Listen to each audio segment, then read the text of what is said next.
At the World Economic Forum at Davos, we've been speaking to policymakers, global tech gurus, but what do Indian corporates make of all the change that's being unleashed by the age of artificial intelligence? To talk about this, I'm joined by Rishad Premji of Wipro, one of the sharpest minds in the Indian tech space. Thank you very much, Rishad. It's always a delight to speak to you. Good to see you again, Rahul, as always.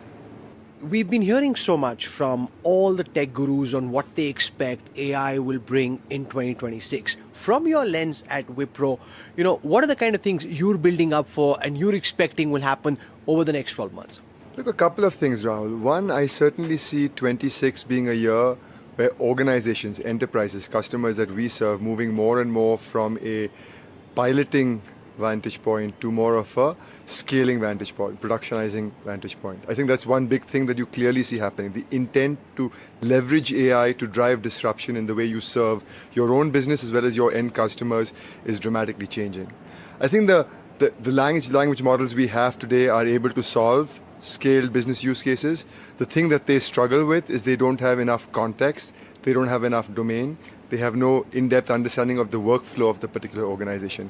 And that implicitly starts with data being well organized and well curated. So there's a huge opportunity as to how do you infuse specific context and specific domain and specific workflow understanding of organizations into that to make it relevant to really drive production scale. So I find that presents a huge opportunity for companies.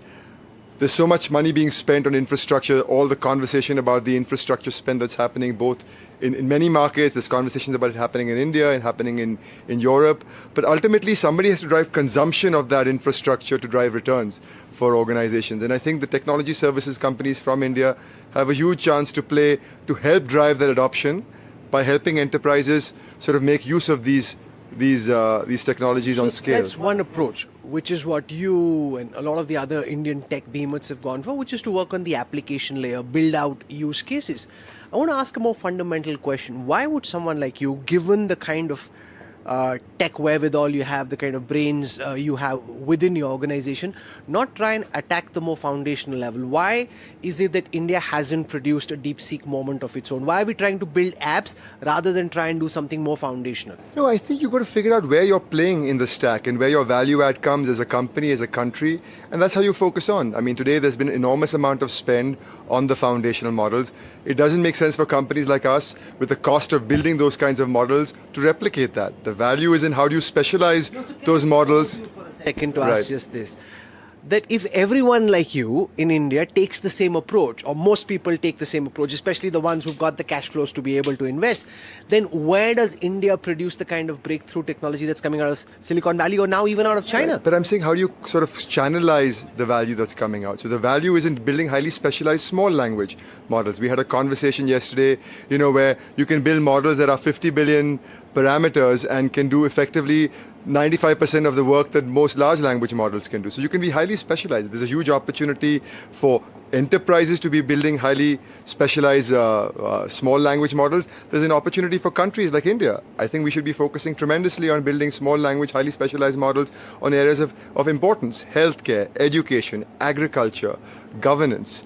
Right? So there's a huge play in just driving that specialization, multilingual models. Right? We have a huge opportunity to serve many, many different languages in our country. And so we as a company should focus on where our strengths lie. And our strengths lie in talent on scale. And that talent on scale can help drive both curation of data, fine-tuning of models, building out use cases, orchestrating agents, managing those use cases. And there's a huge opportunity to bring the technology to life inside of large enterprises.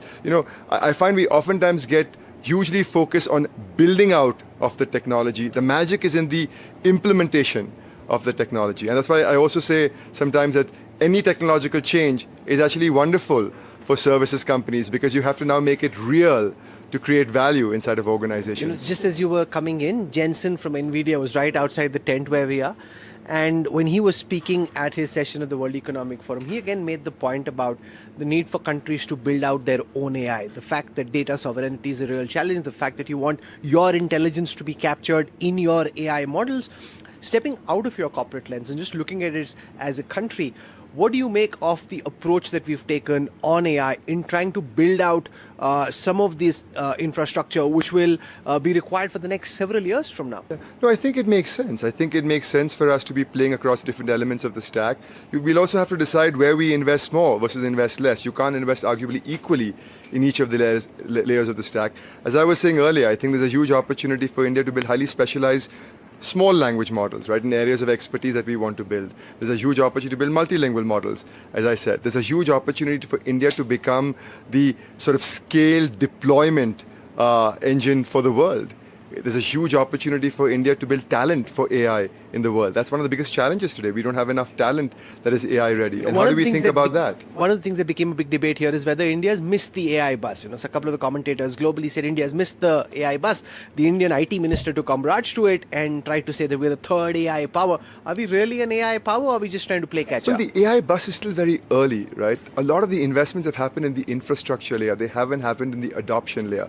That journey is a journey that's going to unfold over the next 5, 7, 10 years. And I think there's a huge opportunity for us as companies and us as a country to participate in that journey. So I don't believe at all that we have missed the bus. And I think the bus is very much in very sort of starting mode, and we can catch up and jump onto that bus quite easily without falling down. There have been so many reports in the media about job layoffs at different IT companies. How are you looking at the issue of displacement? To what percentage of your workforce do you think could be impacted because of the integration of AI technologies, and what are you doing to try and upscale? So, Rahul, first of all, you look at most technology services companies, none of us really have had much of a decline in people. And if you look at most of us over the last several years, we've actually added some people. So this myth or this view that there has been downscaling because of AI, just factually in numbers, hasn't played out as an industry, right? That's point number one. Point number two is we've got to think about jobs in, I think, 3 buckets, or maybe 4 buckets, right? One is jobs that will get disrupted because of AI, and we have to accept that those jobs will get disrupted. Bucket number 2 is jobs that will get enhanced by AI. So you work with machine and humans to drive that impactfully. 3 jobs that will get created because of AI, and 4 will be human-only jobs. And we've got to think about in those buckets. And how do we think about bucket 1, which is jobs that get disrupted, and how do we retrain, repurpose those people through the right skilling, through the right opportunities to move into bucket 2 and 3?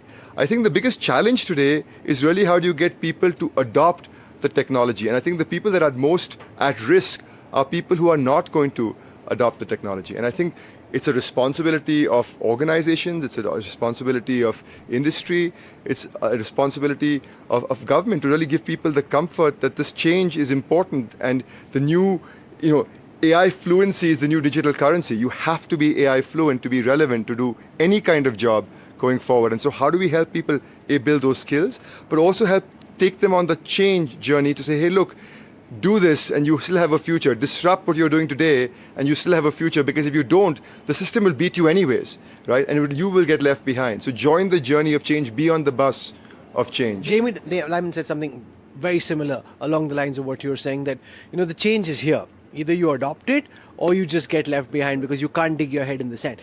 I want to ask you about something that I heard from the folks at NVIDIA, which is about task and purpose. That their idea is that if you're performing a task, then that task can just get appended and you may not have a job. But if your job has some purpose, if there's some purpose to what you're doing, then you have some perpetuity value and a longer runway. How would you look at all of those who are wondering whether their jobs are in danger, not in danger? How are you wrapping your head around this very existential question? I mean, look, if you think about jobs are a set of tasks. Some tasks are highly automatable, some tasks require more thinking, some tasks have an ability to sort of be doing it more efficiently because you can combine with technology to drive it more impactfully. And the way to think about it is there are jobs that have 60-70% of tasks that can be highly automated, then perhaps those jobs have a shorter run life than other jobs that have less of highly automatable elements. And that's the way I would think about it, and that's the way we think about it. You've got young children. I saw them at the cricket match. How are you trying to train them for the world ahead? Because you also have the benefit of insights which others who may be watching at this time don't. Given that kids can now do homework by just typing their query into ChatGPT, how are you trying to build analytics? I'm a big believer in the arts. I'm a product of a liberal arts education, and I'm a big believer in the arts. I'm a big believer in the mindset of just thinking out of the box, a whole strong mindset of learnability, no fixed mindset, and that's the thing that I encourage. It's very difficult to predict what jobs will look like in the future. It's very difficult to predict sort of what the world looks like, given the amount of uncertainty we're living through looks like in the future. But just the ability to learn, the ability to have no fixed mindset, and to have a very sort of out-of-the-box thinking ability, which I think the arts brings you as well. We're just hearing from our producers that the choppers that are coming in are likely Donald Trump's choppers. He just took off from Zurich a while before now. He'll be in Davos soon. Given the reliance that you've had on revenue generated in the United States, how is this turbulence impacting business planning and execution? Look, I will tell you a couple of things. One is customers are making decisions, and customers are moving ahead with business because there's opportunity, and we find that mindset continue, right? There was perhaps a little bit of a hiccup back in April, May last year when the whole trade discussion unfolded, but I think customers have now learned to move forward knowing that this may be more uncertain than they had planned for. So that's one. Two is the other conversation you may allude to is the situation on visas and immigration, right? And the reality is all of us are navigating that by leveraging the talent we already have, focusing more and more on local employment and local hiring. We are today almost 80% local in terms of all the talent we have in the US. So we're not as concerned about that. And we're also focused on building talent locally everywhere in the world like we have done in India for so many years of the past. But what about the psyche of those who are caught in this trap, right? The uncertainty just before you get your permanent citizenship, now after having worked for a while, now not knowing what happens. Are you as a company trying to help those, whether your employees or even in the sector, try and grapple with that situation? No, we're certainly giving them comfort. We're certainly advising them what are the smart things to do. But it's not a broad-based stress that people are feeling about the uncertainty of their job. They certainly are just focused heads down on delivering. So let's come back to what you were talking about, building the application layer. There, where do you think, apart from just going company by company and seeing what you can build out, are there any sectors where you think Indian companies have a particular advantage that they can play on? No, I think the advantage comes, Rahul, by the specific companies you understand, the specific processes of those companies you understand, more broadly the industries you understand. And so we as an industry cover virtually every sort of domain, every industry more broadly. And so the opportunity is across the board. The magic happens in the context of understanding the industry and then understanding the specific company. And that's why it's very interesting. You think about BPO companies. And one argument becomes, BPO companies can get disrupted faster. I think the value of BPO companies is they're so entrenched in the process, they're so entrenched in the workflow, that the value that they bring to be able to bring in and enhance those processes by leveraging AI is unique because they understand what's actually going on inside of the company. In the next few weeks, some Indian language models are coming, like Indian LLMs are coming out. How hopeful are you about the prospects of them making a mark in the Indian context and maybe even the global context as well? We'll find out, Rahul. I don't know well enough, but these are some smart people doing building these things out. So I'm quite hopeful that they will be of world standards, and let's see where that goes from there. It's a great start for us as a country as well, as you alluded to earlier. So the government's made a lot of effort on trying to build out a semiconductor ecosystem in India. Given all the volatility that's playing itself out between China and the United States at this moment, how important do you think it is for India to be able to achieve some form of self-reliance when it comes to semiconductors, even if they aren't the latest in semiconductors, but at least a couple of generations back? And how do you see that play out in the Indian context right now? Look, I think the thinking on sovereignty is a wise one. In a world that's more fractured, it's more confused, I think it's a wise one. And I think the fact that we're focusing on all 5 layers of the stack, as has been discussed as a country, is smart. Right? I also, as I said earlier, we'll have to think through where do we invest more and where do we invest less, because being equally invested across the stack may not make sense. And I'm a big believer in how we can drive scale adoption on the application layer, with a huge opportunity leveraging our talent base as a country. Well, I just hear the protesters getting louder. The Trump choppers just landed. So let's see what what message havoc Donald Trump intends to bring to Davos. Thank you very much. Good. Rishad, always good to see you, Rahul. Fantastic. Thanks Thank you a lot. very much. Take Thank you. care. You're joining the Trump session as well? I am going to try and join that for a little bit. Great. Thank Good. you. Take care.